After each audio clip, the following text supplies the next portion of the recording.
उत्तराखंड सरकार ने यह बताया कि बाढ़ से निचले क्षेत्र में अब कोई खतरा नहीं है और साथ ही साथ जल स्तर में भी कमी आ रही है। केंद्र और राज्य की सभी संबंधित एजेंसियां स्थिति पर कड़ी निगाह रखे हुए हैं।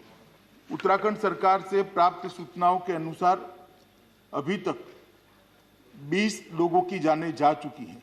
ये आंकड़ा महोदय मैं थोड़ी स्पष्टता करना चाहूँ तो कल शाम 5 बजे तक का है, वो बदलता रहता है और 6 लोग घायल हैं। प्राप्त जानकारी के अनुसार 197 व्यक्ति लापता है, जिसमें एनटीपीसी के निर्माणाधीन परियोजना के 139 व्यक्ति, रूसी गंगा कार्यरत परियोजना के 46 व्यक्ति और 12 ग्रामीण शामिल है। राज्य सरकार ने यह सूचना विभिन्न स्रोतों के माध्यम से इकट्ठा की है, जिसमें परिवर्तन संभव है। बचाव अभियान युद्ध स्तर पर जारी है। साथ ही साथ लापता व्यक्तियों को ढूंढने का कार्य भी बड़े पैमाने पर किया जा रहा है। राज्य सरकार ने जान गंवाने वालों के परिजनों के लिए 4 लाख रुपये की सहायता की घोषणा की है। घटनास्थल के नजदीक 13 छोटे गांव से एक पुल बह जाने के कारण संपर्क बिल्कुल कट गया है। इन गांवों के लिए रसद और जरूरी मेडिकल सामान हेलीकॉप्टर के द्वारा लगातार पहुंचाया जा रहा है। केंद्र सरकार द्वारा स्थिति को 24 घंटे उच्चतम स्तर पर निगरानी की जा रही है। माननीय प्रधानमंत्री जी स्वयं स्थिति पर गहरी निगाह रखे हुए हैं।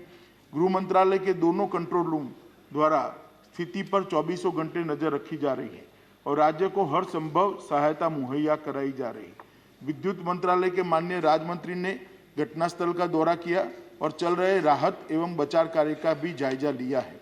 आईटीबीपी ने अपना कंट्रोल रूम वहां स्थापित कर लिया है और उनके 450 जवान सभी जरूरी साजो सामान के साथ घटनास्थल पर राहत और बचाव अभियान में लगे हुए हैं।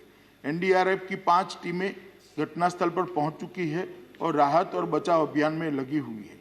आर्मी की 8 टीमें, जिसमें एक इंजीनियरिंग टास्क फोर्स भी शामिल है, घटनास्थल पर बचाव कार्य कर रहा है। एक मेडिकल कॉलम और 2 एम्बुलेंस भी घटनास्थल पर तैनात है। नेवी की एक गोताखोर टीम भी घटनास्थल पर तैनात की गई है। एयरफोर्स के 5 हेलीकॉप्टरों को भी इस कार्य में लगाया गया है। जोशीमठ में भी प्रशासन द्वारा एक कंट्रोल रूम स्थापित किया गया है। घटनास्थल पर विपरीत परिस्थिति में भी घटना के बाद से ही लगातार राहत और बचाव कार्य तुरंत शुरू कर दिया गया था। टनल में फंसे लोगों को बाहर निकालने के लिए रात भर के अथक प्रयास के बाद आर्मी द्वारा टनल के मुंह पर पड़े मलबे को साफ कर लिया गया है। काफी अंदर तक हमारे लोग गए हैं। केंद्रीय जल आयोग के जो कर्मचारी अलकनंदा और गंगा बेसिन हरिद्वार तक में कार्यरत है, उनको भी अलर्ट पर रखा गया है। सशस्त्र सीमा बल की एक टीम भी घटनास्थल पर पहुंच चुकी है। डीआरडीओ की एक टीम हिमस्खलन की निगरानी करती है। घटनास्थल पर वो भी पहुंच चुकी है। एनटीपीसी के सीएमडी भी घटनास्थल पर पहुंच चुके हैं। नेशनल क्राइसिस मैनेजमेंट कमेटी की मीटिंग 7 फरवरी को ही 4:30 बजे कैबिनेट सचिव की अध्यक्षता में हुई, जिसमें सभी संबंधित एजेंसियों को समन्वय के साथ काम करने और राज्य प्रशासन को सभी जरूरी सहायता उपलब्ध कराने के निर्देश दे दिए गए हैं।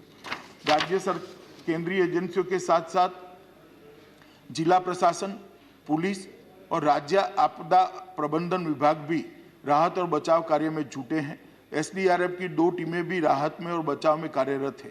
राज्य स्वास्थ्य विभाग की 7 टीमें, 8 एम्बुलेंस मुख्य स्वास्थ्य अधिकारी के साथ मौके पर मौजूद है।